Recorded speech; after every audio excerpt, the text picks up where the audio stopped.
Hi, Joe Brancato from Air Tanks for Sale, the air gun scientist. Today we're going to talk about how to fill a PCP air gun with various air tanks. The first thing we're going to talk about are the type of air tanks. One of the first tanks people buy and sometimes make the mistake doing is what's called a scuba tank. The problem with a scuba tank, besides the obvious heavy weight, is the fact that they're limited to 3,000 psi. A lot of these guns today take 3,000 psi or more. Okay, but even if your gun takes 3,000 psi, if you have a scuba tank that only does 3,000 psi and you have an empty air gun, the minute you start draining this tank into the empty air gun, its pressure is below 3,000.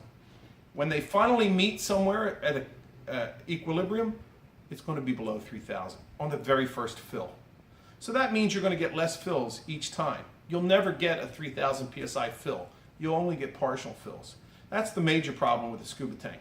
The other thing is, a scuba tank is made to be what's called neutrally buoyant. What that means is when a scuba diver wears this on his back, he wants to neither float nor sink with this on his back. It needs to just weigh as much as the water does. Well, that's about 45, 55 pounds worth of water right there. So they're not light, and they don't completely fill your tank or your gun. Hence the reason they're not popular at all. In fact, rarely ever used. Okay. That's the first one. What's the other kind of tanks we have? Well, these are the carbon fiber tanks we have. This is actually a fiberglass tank, but basically they're all the same in idea. It's a thin aluminum bladder, and then they spin some either carbon fiber or fiberglass. Fiberglass is out of date. They don't make them anymore. But the carbon fiber come in various and sundry sizes. These are the three most common right here. They're significantly lighter. This weighs nothing, this is pretty light, and as is this, okay? They come with what's called a fireman's valve, typically, from the fire department. These are okay with one issue. Again, they're made for breathing. And they blow a lot of air, and they blow it fast. So you have to be careful. People do use these to fill their tanks, but you got to be very careful. So what people will do then is they'll get another kind of tank. And that's an air tank made specifically for filling an air gun. And that would be this kind of a tank. Now these carbon fiber tanks, as I said before, are very light because they don't have to be neutrally buoyant, okay? Their job is to just make a fireman breathe. Even though they have an air gun valve on them, originally the bottles themselves were designed for firemen to breathe. Now this one's not full, this one is. Flow air much quicker. These flow air much slower because they're restricted one way. You can fill them up quickly, but when you drain them into your air gun, very slow, okay? Just cracking the valve on those breathing tanks, you can fill a gun up like that or overfill it like that. With this, we try to make it 10 seconds to fill a Marauder from 2,000 to 3,000 psi. These come with what is called a DIN connector, which brings us to our next topic, the type of valves. Okay, on this type of a tank, the scuba yoke, you'd need this kind of a connector. This is a scuba yoke, and that's how it got its name. This is kind of like shaped like the yoke that goes on an oxen. A little bit of trivia for you. Okay, so that yoke clamps onto there, and then you let the air out. But you have to be careful. Scuba yoke. Actually, this is called the scuba block. This is called the scuba yoke. This is called a K-valve at times. Okay? So that's that guy. Getting back to the SCBA tank. It has threads on the outside. Okay? You can see them here. And this kind of hose is what you need. This is called an SCBA hose assembly. And this thread's on there. You gotta wait, there you go. That goes on by hand. Okay? Always make sure you get a good quality hose with your tank or buy one for your tank. See, now you don't need a wrench. You have a stainless steel bleeder here, stainless steel gauge, stainless steel hand tight, then the stainless steel springs. All of that should be high quality. And then at the end, you're probably going to want a stainless steel Foster. 99 out of 100 times you should have that. And that goes to most guns. Which brings us to the other tank, which is our DIN 300 tanks. There we go, here's one. Now these are what we call air gun valves. This particular one is a TJ3 slow flow. That's our valve, that's the one we make. And we're taking out the little adapter here to show you how it works. So this is a DIN 300. Some scuba tanks come like this, but they're not 4,500, okay? And they're really heavy. They're about 3,500 PSI. They're usually a DIN 200. 200 for 200 bar. This is DIN 300 for 300 bar. A little extra, 310, good. Okay, so that's what the DIN looks like. It has internal threads. And if you had a scuba tank that had a DIN, you would use this.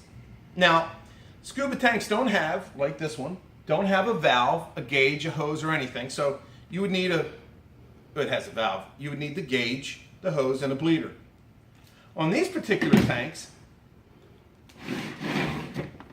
the bleeder and the gauge is already there. So all you need is a hose.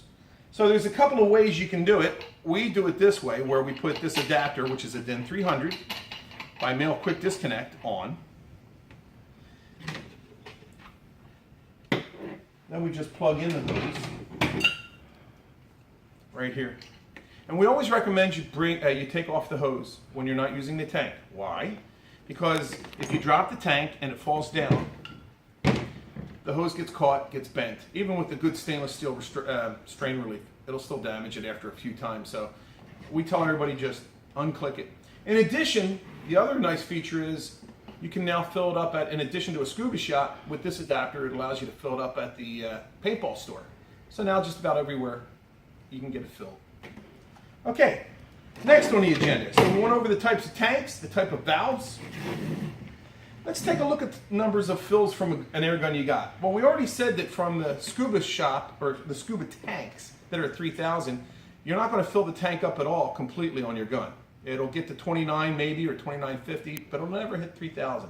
So by stating that the tank has to be filled on a gun to 3,000, you really don't get any fills, okay? We're going to give it a criteria of, let's pick your typical Marauder over here. Okay, so from the scuba tank, we're saying you're going to get 0. From a tank like this, which is our Tiger size, it's a 72 cubic foot, 410 cubic inch water volume. You'll get 47 fills from 2,000 up to 3,000, complete fills. Then after that, you start to get partial fills, 29, 2950, just like you're using a scuba tank. So you get 47 complete fills, partials from there on. With something like a Great White, you'll get 63. It's 97 cubic feet or 550 cubic inches water volume. Now, how would you fill a gun like this? Okay, well, on a gun like a Marauder or similar, some of them have a male quick disconnect. These are the easiest ones. We're going to show you how you do it. You hook up the hose to there like that. All right. Then this end of the hose clicks right here. There you go. Always make sure that this collar on the quick disconnect is fully forward and fully engaged. Because what will happen, and it's happened to all of us at least once, and you'll never do it again, or you try not to. If it's like that, it'll hit about 2,000 or whatever PSI, and then just pop off with the loudest pop you'll ever hear. Scare the pants off you. So don't do that. Okay. Let's find out how much air this has. Well, this one says it already has 3,000 PSI in it. Would have been nice if we started at 2, but let's find out how you can tell that. You heard the click, and that's how you heard it. When it said click, you knew it was full. Okay? So the tank is already full. Kind of went a little bit past it because we did. Okay? Because it was already full. You have to vent it at the bleeder. If you were using a scuba tank, you'd be venting it down here with this bleeder. And that's how you fill this type of gun, with a quick disconnect on the gun. All right.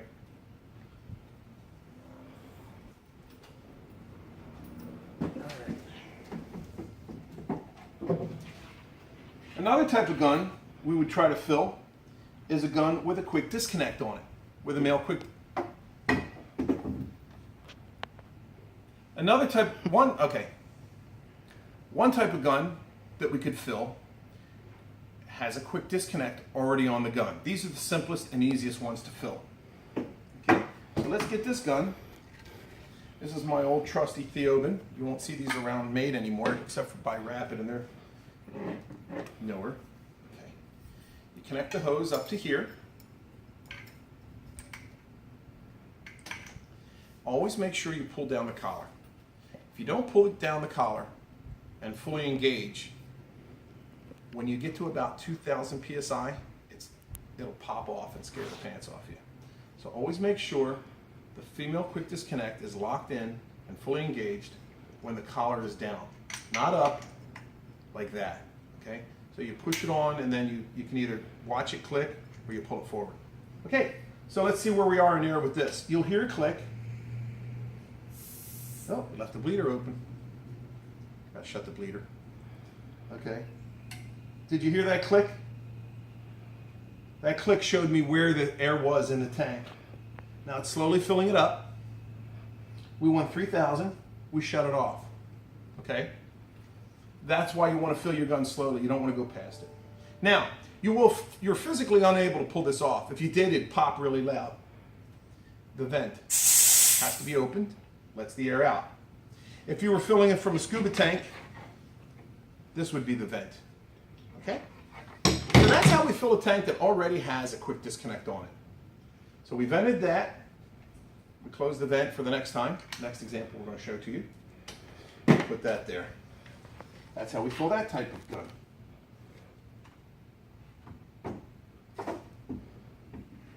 The next type of gun we're going to fill has a probe. And for that, we're going to use a little Vulcan here. A lot of these guns are popular now. They've been popular for quite some years. You've got a lot of brands that use what we call a probe. And this is the probe, typical probe that comes with them. They all look alike. They're all completely different. They're so close, you got to have a tag on them to know which one goes to which gun, because some of them are so close you can't tell which one is which. Ooh, that's not smart. Those are 3 different guns right there. Okay? So, when you buy the gun, it'll come like this. Make sure you order a male quick disconnect to go on the end of those threads. That will allow you now to click it to the hose that goes to your air tank. Because that's how you want to do it. That's how all guns are most easily filled. So, we put a probe on here. Actually, this is the one that we're going to use. This is the one for the gun. Okay? The probe goes in here. And it's good to sometimes put a little silicone on here, just to make it nice. You put that in there, push it in. Same thing. Now it's just like filling the other gun with the quick disconnect on the gun. You put this here, you close the bleeder, you open up the air. That one's full. We fill these higher because these can take more. All right. All these guns are already filled, so they get filled, so they go up fast. What you'll see is when you fill the gun, the needle will go quickly because all you're filling up is the volume in the hose. And then when the pressure in the hose equals the pressure in the tank of the gun, you'll hear a click.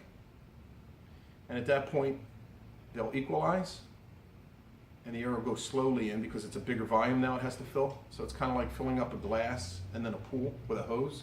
The glass fills up quickly, and then once it starts draining into the pool, if it overflowed into the pool, it's going to take a while to fill the pool. Same kind of an idea, okay? That's how we fill this. All right, got to vent it, which we already did. Pull that out. Lastly, these type are a little bit different. These are your Finework Bauer, your Steyrs, your Anschutz, similar type guns. Typically, you unscrew the tube, okay, which isn't real popular for a lot of people, but that's the way these are. A lot of these are what are called 10-meter guns, specifically used for Olympic type shooting, 10 meters. You remove the tube. I'm going to put the gun down. Okay. You put on the proprietary fitting that screws on the end of it, okay? Then that converts it to a DIN 300. Now, typically, you could actually put the DIN 300 right in here, but some of them are DIN 200. So some will work, some won't. It's always best just to buy one of these, which is our DIN female, stainless steel DIN female by Mil Quick Disconnect. Now what you can do is put this together once and forever, never have to take it apart again. Just screw it together. Now, the next time you want to fill up your air tube, you just plug this into this, screw it in, hook it up to your air hose. So, that's our quick and dirty how to do it. I hope you enjoyed the video as much as I did doing it. If you have any questions, feel free to call us at 714-907-0067. You can ask for Joe, and I'll be happy to help you out. So, take care, God bless, and have a great week.